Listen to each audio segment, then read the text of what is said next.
programa de hoy, la fe se mantiene en Cuba, se ordenan nuevos presbíteros. Obispos en México plantean al Papa incluir en misas elementos propios de las comunidades indígenas. En España, la fe no llega a secarse. El vigor de nuevos movimientos y asociaciones católicas encienden el fervor, destaca corresponsal de WTN Noticias. A poco más de un mes para la jornada de jóvenes con el Papa en Portugal, le contamos cómo inscribirse. Hoy se estrena en Estados Unidos Sonido de Libertad sobre la trata de niños. El actor de La Pasión de Cristo destaca en el reparto. Hola amigos, bienvenidos a su noticiero con enfoque católico EWTN Noticias. Yo soy Natalie Paredes. Hoy mi compañero Eddie Rodríguez Morel no me puede acompañar. Empezamos las noticias desde Cuba con una buena información. 2 nuevos presbíteros se ordenan para el servicio de la iglesia en este país, gobernado bajo un sistema comunista. Nuestra corresponsal Rachel Díez nos informa. Con más de siglo y medio de presencia en el país, la familia vicentina crece en vocaciones a la vida consagrada. En medio de un proceso de afianzamiento de las distintas asociaciones que la conforman, se reciben con alegría 2 nuevos sacerdotes para la iglesia cubana, pertenecientes a la Congregación de la Misión. Los jóvenes Dainir Lazo y Darrell Fernández recibieron el orden sacerdotal por imposición de manos del cardenal cubano y arzobispo de La Habana, Monseñor Juan de la Caridad García. Con este sello de pertenencia a la Congregación de los Padres Paules, culminan casi una década de estudios y preparación. Así inician un apostolado cuya opción preferente está en los pobres. Pues la etapa de formación en Cuba se ha vivido de manera intensa, de manera fuerte, por la propia realidad que vivimos en el país. Salir de su casa, llegar a otra dimensión de vida resulta complejo, no es algo sencillo. Te vienes a enfrentar a cuestiones nuevas, horarios de vida, te vienes a enfrentar a una nueva familia que no es precisamente la tuya de sangre, ¿no? Sin lugar a dudas, al final del camino vale la pena. En nuestra Cuba hay muchas pobrezas, mucho tipo de pobrezas, pero también las que afectan más a la sociedad es la pobreza de los más marginados, de los que no tienen nada para llevarse a la boca y de los que no sufren las carencias, sufren el no poder conseguir los alimentos necesarios. Y creo que no solamente la Congregación de la Misión, sino toda la Iglesia, por su mismo carisma, está enfocada en eso, en la ayuda a los pobres. La Congregación de la Misión destinó en los últimos años un equipo de formación que acompañó el discernimiento de los jóvenes postulantes y de las llamadas vocaciones tardías. Los sacerdotes recién ordenados llevarán su ministerio, uno al sur del país, en las comunidades rurales de San Luis, Santiago de Cuba, y el otro en La Habana, en el santuario de Nuestra Señora de la Merced. En estos momentos tenemos 6 jóvenes que están muy interesados de diferentes partes del país, de las diócesis, y ellos se van comunicando con nosotros, y en esta comunicación tratamos de que vayan bebiendo de la espiritualidad vicentina. Es un proceso de discernimiento, donde van descubriendo lo que realmente quieren. La manera de ver a los pobres. A veces los pobres se utilizan como banderas y muchas veces por pensamientos humanos estos pobres son presentados así como banderas ante ideologías, entre formas de pensar. Yo creo que una de las cosas principales que la familia vicentina y el carisma vicentino le debe y le tiene que ofrecer a este pueblo cubano es su acompañamiento. Es el estar al lado de su pueblo, es caminar junto a las necesidades, a las carencias que estamos viviendo en el pueblo, pero ahí, estar allí presente, sencillo, como nos enseñara San Vicente de Paúl y también Santa Luz María. La diaconía de la caridad en favor de los pobres, de entre los más pobres de esta tierra, será lo que deberán vivir en lo adelante estos 2 jóvenes para configurarse con Jesús al estilo de su fundador San Vicente de Paúl. En La Habana, Cuba, Rachel Díez, para EWTN Noticias. Ahora información de primera mano sobre el estado de la fe en España. Aprovechando la semana de capacitación para los periodistas de EWTN en Lima, trajimos a nuestro set a nuestro corresponsal en Madrid, Nicolás de Cárdenas. Ofreció datos muy relevantes a Eddie Rodríguez Morel. Escuchemos. El mundo católico reza principalmente en castellano y esto se debe a la fidelidad de España, a una fe madurada en la fidelidad que llegó también hasta el Nuevo Mundo y por la cual nosotros también en este momento podemos compartir esa fe a través del Atlántico. Estamos acá conversando con Nicolás de Cárdenas, que es corresponsal de Así Prensa en España, para que nos hable de su trabajo para la agencia. Gracias por estar con nosotros, Nicolás. Muchas gracias por la invitación. Claro que sí. Cuéntanos, ¿cómo ves tú tu trabajo para Así Prensa en España? Bueno, creo que ese fondo histórico del que has hablado tiene mucho que ver, está ahí siempre porque España, que ha sido un país misionero durante muchos siglos, ahora también está viviendo una época de cierta sequedad, pues cada vez hay menos personas que acuden a misa, menos personas que eligen religión en asignatura de religión en el colegio. Y frente a esa sequedad, las órdenes religiosas cada vez tienen menos vocaciones, cierran colegios, cierran conventos. Eso está ahí presente y al mismo tiempo hay un renacer, hay propuestas nuevas, pues se me ocurre así, a bote pronto, Hakuna, Proyecto Amor Conyugal, hay como soplos nuevos del espíritu pues, que también están de interés, que están emergiendo y que bueno, pues es una alegría poder contarlas también. Entonces, creo que ese es un poco el balance que tenemos que hacer, ¿no? De contar bueno, pues las cosas en las que vamos un poquito peor y también alegrarnos con las que están teniendo empuje, las que están ofreciendo mensajes nuevos, modos diferentes de seguir transmitiendo el Evangelio, ¿no? ¿Cuál es la importancia de que ASI esté en España? Bueno, España al fin y al cabo ha sido una nación muy importante en la historia de la Iglesia pues y también dentro de Europa, España también ha sido una nación importante en la historia de la Iglesia a lo largo de los siglos. Es verdad que a lo mejor en los últimos 200 años, 250 años, pues realmente hemos caído mucho ahí, ¿no? Pero entiendo que la Iglesia española sigue teniendo mucho que decir, probablemente sigue teniendo, a pesar de todo, sigue teniendo el mayor número de misioneros en el mundo, muy en especial la mayoría de ellos, por cierto, en Perú. Hay muchísimos misioneros, incluso obispos eméritos que van a misión cuando terminan su pontificado, su trabajo pastoral en una diócesis. Es decir, que eso también sigue ahí, ¿no? Y bueno, pues tenemos podemos vivir de las rentas un poquito y al mismo tiempo pues lanzarnos hacia el futuro, ¿no? Yo creo que es muy importante tener un buen foco. Obviamente en Europa el foco fundamental es Vaticano, para las noticias de nuestro ámbito, pero creo que España tiene mucho que decir todavía y es una nación que ha sido muy querida también por algunos papas. Bueno, que está ahí presente. Ojalá el Papa Francisco quiera venir a España si le da el tiempo y la fuerza, ¿no? Pero bueno, ahí estamos. Sí. ¿Cómo ves tu misión, hablando del horizonte justamente, el futuro, cómo ves tu misión como periodista católico en España en este momento? Tenemos un doble deber de valentía y responsabilidad, creo. Valentía a la hora de denunciar las cosas que sea necesario denunciar, que se estén haciendo de una manera pues menos acorde al Evangelio o pautas que vienen de atrás que en este momento no funcionan, no tienen sentido y que, bueno, o incluso, oye, errores que se cometen en temas administrativos, en una diócesis, por ejemplo, ¿no? Y que pueden, pues eso hay que contarlo, obviamente, y al mismo tiempo hablo de la responsabilidad porque también somos periodistas, pero somos primero católicos, ¿no? Entonces tenemos un deber de respeto y de honra a nuestra madre Iglesia, ¿no? Y uno no, cuando quiere a alguien, pues puede hablar de las cosas que hace mal, pero lo hace con cariño, lo hace midiendo, lo hace procurando contar la verdad para mejorar. Si una verdad, por muy verdad que sea, no mejora la situación, no ayuda a nada, no tiene sentido que la contemos, ¿no?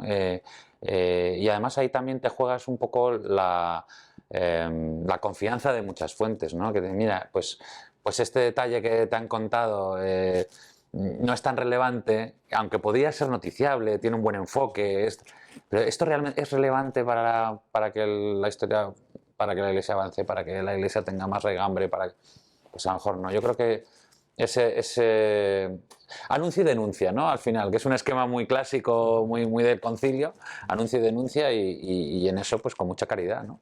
Gracias, Nicolás, por habernos explicado tu trabajo en ASI Prensa. Gracias a vosotros por la invitación. Claro que sí. Seguimos con el programa. Falta menos de un mes para la Jornada Mundial de la Juventud que se realizará del 1 al 6 de agosto en Lisboa, Portugal. Son 313.000 los peregrinos de 151 países inscritos hasta la fecha, según la organización de este magno evento. Los números totales actuales todavía son muy inferiores a otras jornadas anteriores. España es el país con más peregrinos inscritos, con más de 58.000 personas. Le siguen Italia y Estados Unidos. La Fundación JMJ Lisboa 2023 ha identificado más de 7.000 familias disponibles para acoger a jóvenes peregrinos. Además, han contratado el suministro de casi 3 millones de comidas. Hay también más de 20.000 voluntarios de 143 países y 737 obispos ya inscritos. Las confesiones se celebrarán en las 5 lenguas oficiales del encuentro: portugués, inglés, francés, español e italiano. Y si usted aún no ha logrado inscribirse a la Jornada Mundial de la Juventud Lisboa 2023, en el siguiente informe le contamos cómo hacerlo.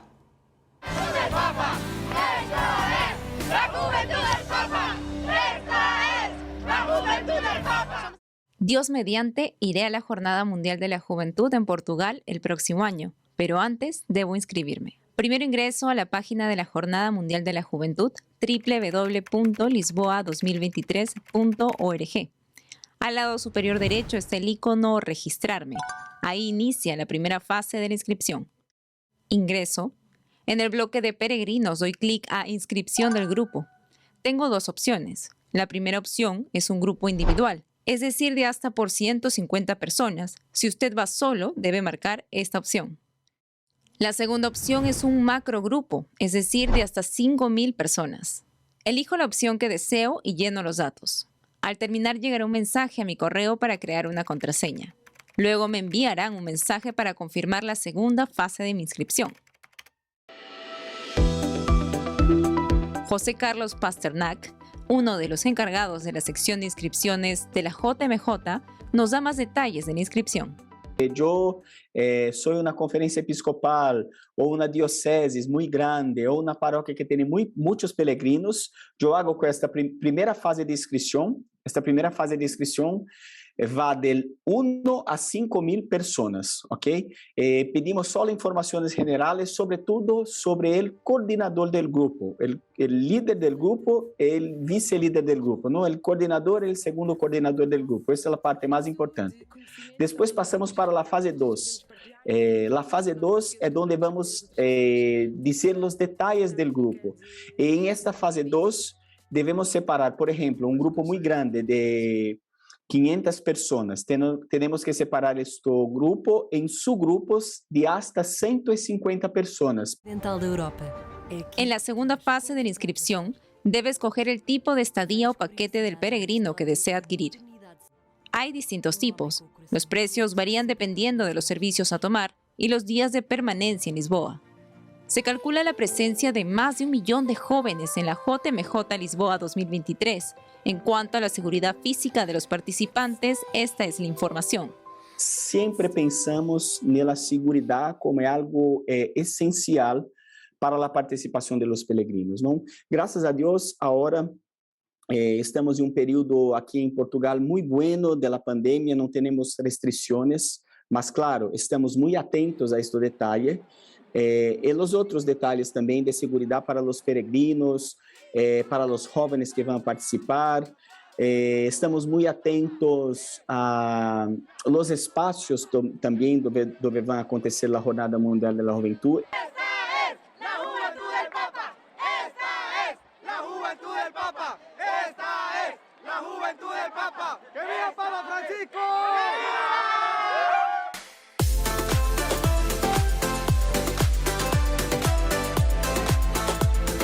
El Festival de la Juventud es uno de los momentos más bonitos de cada Jornada Mundial Juvenil. Los artistas de diferentes países evangelizan con su música. Para ello deben seguir una inscripción especial.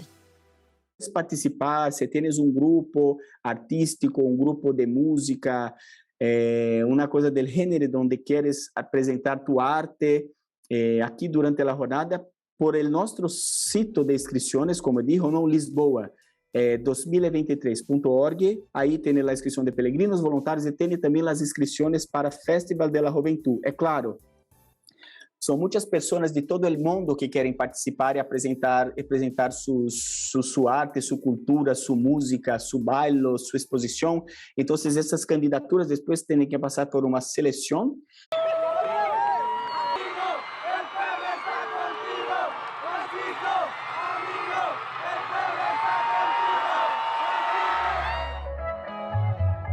Si usted quiere ayudar en la organización como voluntario, siga estos pasos.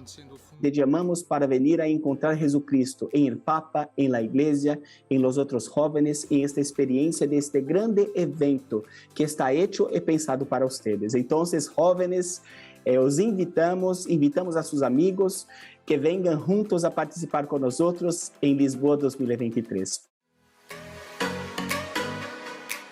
La inversión para la estadía en Portugal durante la Jornada Mundial de la Juventud va desde 95 euros, es decir, alrededor de $100, a 255 euros, cerca de $270. Depende de la oferta que usted escoja, los paquetes incluyen el kit del peregrino, seguro de accidentes y transporte hacia la sede de los eventos. Algunos paquetes incluyen el alojamiento y/o la alimentación.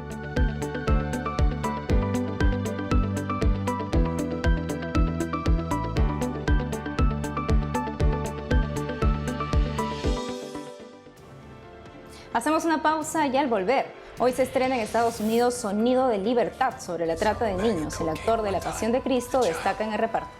Además, hoy es la fiesta de San Pier Giorgio Frassati, joven laico patrono de los montañistas. Le contamos su vida. Volvemos con más noticias con Enfoque Católico.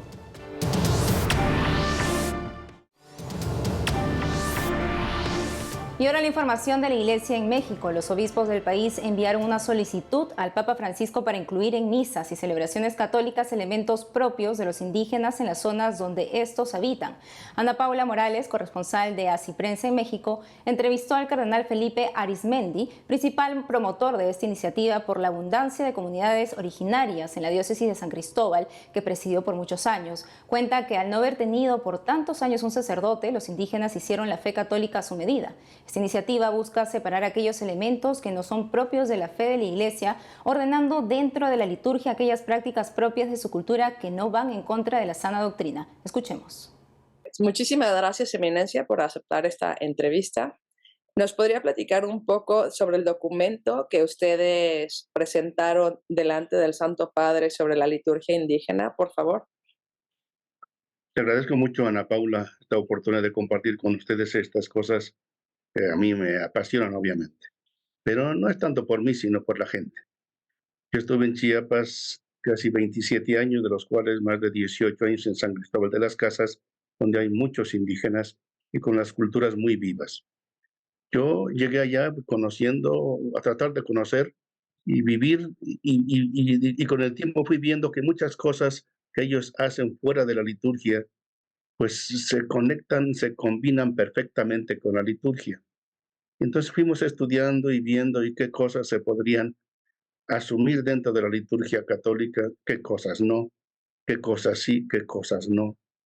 Y después de varios años, el obispo actual, Monseñor Rodrigo Aguilar, me pidió que le acompañara para ver ya que presentáramos a Roma al Santo Padre y a sus colaboradores algunas propuestas de cómo celebrar la liturgia católica, la misa católica, con algunas expresiones indígenas. Y fundamentalmente son tres, que son como la incensación que hace el sacerdote, que la puede hacer un laico o una mujer, porque tradicionalmente se hace en las reuniones religiosas de ellos. Segundo, que algunas partes que en vez de que las dirige el sacerdote en la misa, las puede dirigir un laico o una laica.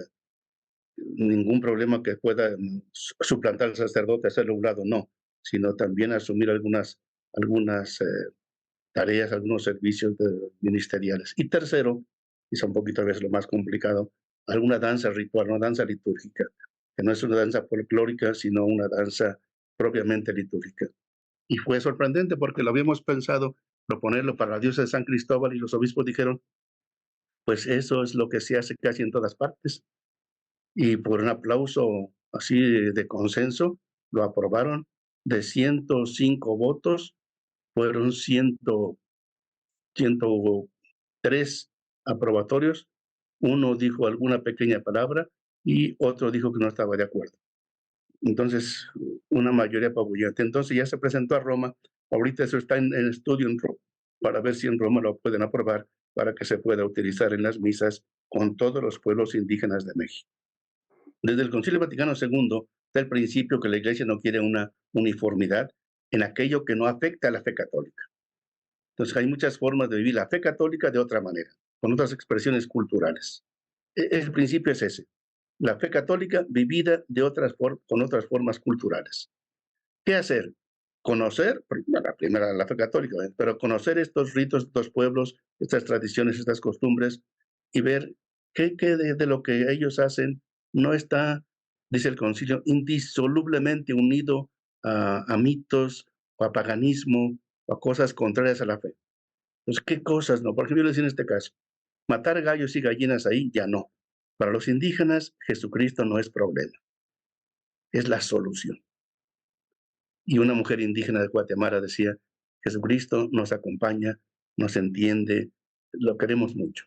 Es decir, cuando uno presenta a Jesucristo, no lo ven como enemigo, sino como nuestro hermano. Hoy 4 de julio, Día de la Independencia en Estados Unidos, se estrena Sonido de Libertad, protagonizada por Jim Caviezel, Jesús en la Pasión de Cristo, que muestra la cruda realidad de la trata de niños. La película estuvo terminada hace 8 años. Muchas distribuidoras la rechazaron por tocar un tema tan complicado. Ángel Studios apostó por la cinta y ahora está en todas las salas de cine estadounidenses y con planes de llegar a los países de Latinoamérica. Lisette Lavoy y Alberto Calimano, una pareja activista provida, entrevistaron en el avant-premiere a Eduardo Verástegui, productor de la película, y a Neil Harmon, director ejecutivo de Ángel Studios, distribuidora de la cinta. Escuchemos. Bueno, yo conocí a Tim Ballard, pero lo vi de nuevo en el set de Los Escogidos, The Chosen, y estuvimos muy felices de vernos, y él me dijo, yo creo que la película que hicimos, Sound of Freedom, los derechos son disponibles. Y luego él nos trajo a platicar sobre los derechos, y en 5 días hicimos un agreement, un contrato. Firmamos un contrato. Firmamos un contrato y fue 5 días. Wow. Después de 8 años, en 5 días. Yo nunca en mi vida había firmado un contrato tan rápido. Yo creo que yo tampoco. Pero los dos equipos sentimos lo mismo, que esto venía de Dios, esto no venía de nosotros. Entonces aquí estamos muy emocionados porque después de 8 años la película se va a estrenar en todos los cines de Estados Unidos el 4 de julio, el Día de la Independencia, el Día de la Libertad, Freedom. Entonces es a propósito para sacudir las conciencias, para sacudir los corazones, las almas, que por un lado van a estar celebrando, ¿no? Celebrando libertad, y por otro lado queremos despertar esos corazones dormidos que no están conscientes de lo que está pasando en Estados Unidos. Esto es un problema global, pero principalmente en Estados Unidos y en México. Estados Unidos es el consumidor número 1 de sexo con niños, México es el proveedor número 1.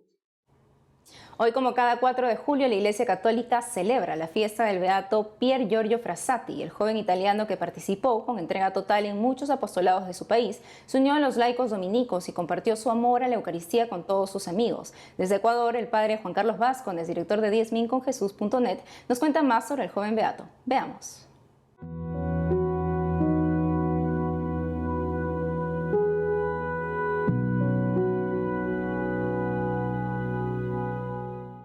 Buenos de Dios. Nos encontramos frente a una de las figuras más interesantes de inicios del siglo pasado. Pier Giorgio Frassati nace en Turín en 1901 y, si nos damos cuenta, es un momento de muchos cambios. De hecho, se generará luego una guerra mundial, la Primera Guerra Mundial, en poco tiempo. En 1870 había comenzado la Revolución Industrial, que lleva a unas desigualdades sociales muy fuertes. Y en ese ámbito está Pier Giorgio, que tiene una sensibilidad por lo social muy grande. Y eso se nota desde que llega a la universidad. Él es de la alta sociedad, y de hecho eso le llevará a tener muchos conflictos con su padre, porque él se dedica a tratar a la gente más pobre, la más necesitada. Tiene ese sentido social muy arraigado que le llevará a visitar las cuevas que estaban en los arrabales, en las partes de fuera de las ciudades donde vivía, porque vivió no solo en Turín, sino que también se moverá a Alemania y hará lo mismo, para ir a buscar a la gente que necesitaba más. pero también es un hombre muy espiritual. Un hombre espiritual que cuando llega a la universidad y siente que el ambiente anticlerical está tomándose todos los ámbitos, empieza también a ver de qué forma puede dar la cara como un buen católico. Y propone hacer adoración nocturna y propone hacer cosas para despertar de nuevo esa fe de la gente.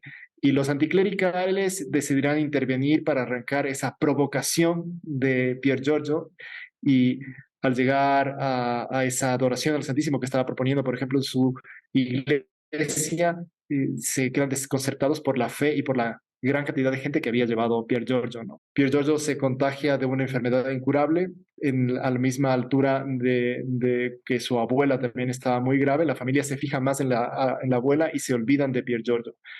Y cuando ya, digamos, cubren ese descuido, se dan cuenta de que tiene una enfermedad incurable de la cual morirá.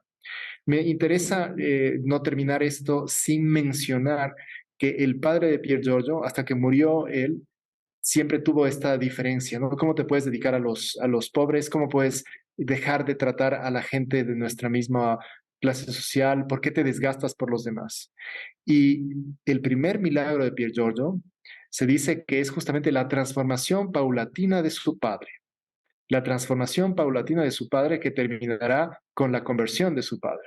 Me parece que es algo bien bonito pensar cómo un hijo puede incluir en sus oraciones y cómo su comportamiento y cómo su actitud pueden cambiar el corazón de un padre, pese a que él ya había muerto.